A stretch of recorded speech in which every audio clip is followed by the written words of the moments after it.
Kontestasi pemilihan kepala daerah serentak tahun 2024 tinggal hitungan bulan jelang pencoblosan 27 November mendatang. Bagaimana peta koalisi dalam pilkada serentak nanti, kita akan membahasnya dengan penguat politik Adi Praetno. Mas Adi, selamat sore.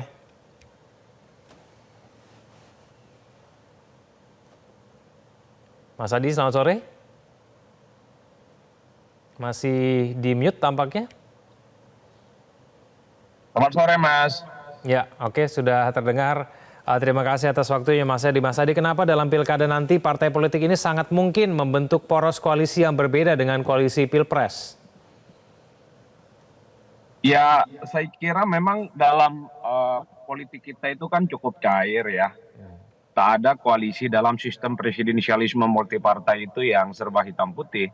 Bahkan koalisi dalam Pilpres, kalau kita membaca struktur anatomi di bawahnya itu kan juga saling silang dan saling berkoalisi satu sama yang lain. Misalnya nanti di Pilkada di 2024 ini, Nasdem itu sangat mungkin berkoalisi dengan Gerindra, Gerindra sangat mungkin berkoalisi dengan PKS misalnya. Begitupun dengan PDIP bisa bekerja sama dengan PKB dan seterusnya dan seterusnya. Karena soal pilkada itu kan sangat tergantung bagaimana kebutuhan partai politik di daerah masing-masing. Misalnya terutama untuk memastikan apakah kader internal mereka yang akan usung itu bisa maju ataupun tidak. Itu kan salah satu kepentingan yang saya kira akan menjadi Ya. titik temu betapa partai-partai ini akan saling berkoalisi satu dengan yang lainnya, Mas. Oleh karena itu bagi saya salah satu cacat bawaan dalam sistem presidensialisme multipartai itu memang tidak bisa dibikin hitam dan putih, bagaimana koalisi itu bisa terjadi secara permanen. Hari ini bisa berkawan dan besok itu bisa saling berhadapan satu sama yang lainnya. Saya termasuk yang meyakini di pilkada di 2024 ini yang saya kira lebih dari 500 kepala daerah, pastinya partai politik itu mencari keuntungan politik masing-masing. Misalnya di kubu nomor 2, saya kira tidak terlampau bisa dipastikan apakah 4 partai yang saat ini menjadi kubu pendukung Prabowo dan Gibran akan tetap solid ya di semua daerah di seluruh Indonesia. Ya. Begitupun di kubunya Amin, begitupun di kubunya Pak Ganjar dan Pak Mahfud. Saya kira ini yang saya kira memang betapa partai-partai itu at the end of the day-nya mereka hanya ingin memastikan apa yang akan mereka dapatkan keuntungan secara politik di daerah untuk memajukan kader terbaik mereka. Itulah yang saya kira akan menjadi lem perekat di mana partai-partai ini akan saling berkoalisi satu sama yang lain. Saya kira di situ, Mas. Ya, Mas Adi, faktor apa yang menentukan cocok atau tidak cocoknya bermitra koalisi? Ya, saya kira ada 2 hal ya. Pertama tentu saya membaca nanti ini sangat terkait dengan bagaimana kepentingan partai-partai politik pendukung pemerintah dan mana partai politik yang ada di luar kekuasaan politik.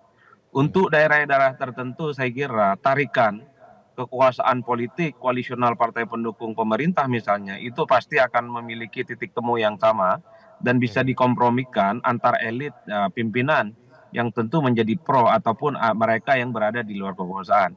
Tapi yang kedua yang menarik, Mas, yang menjadi titik temu itu adalah apakah partai politik yang akan bertanding itu kepentingan politiknya akan diakomodasi. Contoh misalnya apakah kader yang akan disorongkan itu bisa diterima untuk menjadi calon atau bisa menjadi calon wakil. Ini adalah satu-satunya kekuatan yang saya kira menjadi sharing power di mana partai-partai itu saling berkompromi satu sama yang lain. Termasuk misalnya soal keuntungan elektoral. Kalau mereka memenangkan pilkada, kira-kira apa yang akan mereka dapatkan? Posisi-posisi strategis apa yang akan mereka capai selama membangun koalisi bersama?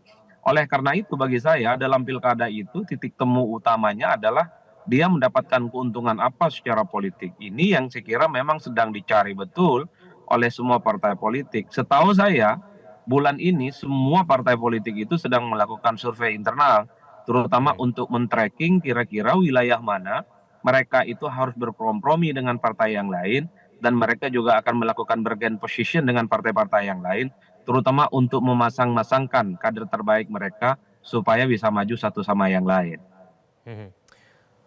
Mas Adi, terakhir, PKB dan PKS kan sudah sepakati koalisi di pilkada. Nah, koalisi positif di tingkat pusat ini apakah juga menjamin memberikan efek positif juga di tingkat daerah? Saya tidak terlampau yakin, Mas, bahwa koalisi di tingkat pusat itu juga akan inline dengan koalisi yang ada di tingkat bawah ya. Misalnya PKB dan PKS itu serentak untuk terus berkoalisi di semua pilkada. Saya tidak ada jaminan untuk itu. Tapi untuk daerah-daerah tertentu, misalnya PKB dan PKS bisa kerjasama di Banten, bisa kerjasama di Depok, bisa kerjasama di Jawa Barat, ataupun di Jawa Timur. Saya kira itu bisa. Karena memang tarikan napas dan kepentingannya itu bisa dikompromikan. Tapi di tempat-tempat yang lain, saya tak bisa menjamin dan saya juga sangat Oke. ragu bahwa PKB dan PKS itu akan terus bersama. Karena kepentingannya beda, Mas. Oleh karena Hmm. itu, saya kira ini tidak hanya terjadi pada PKB dan PKS, tapi semua partai politik bisa dipastikan satu sisi dia berhadap-hadapan, tapi di Ya. tempat yang lain dia bisa bermesraan untuk saling berkoalisi sama yang lain. Ini yang saya kira memang kalau kita mengenal rezim pemilihan kepala daerah secara langsung sejak 2004-2005, disitulah kemudian partai-partai itu 5 tahun pertama saling berkoalisi, setelah 5 tahun setelahnya saling bentrok untuk kepentingan yang kemudian dihadap-hadapkan. PKS dan Oke. PKB per hari ini saya membaca ini adalah bagian dari romantisme Pilpres, tapi bagi saya Ya. tak ada menjamin ketika ada kongsi politik pembentukan koalisi untuk memajukan calon di kepala daerah, titik temu antara PKS dan PKB ini semuanya bisa dikompromikan. Ini yang saya Hmm. kira rumit Oke. untuk bisa dibaca secara hitam dan putih. Pastinya di Oke. banyak tempat PKB dan PKS akan saling berhadap-hadapan. Ya, Mas Adi terima kasih sudah bergabung sama kami di Metro hari ini. Selamat sore Mas Adi. Terima Jelajahi cara baru mendapatkan informasi. Download Metro TV Extend sekarang.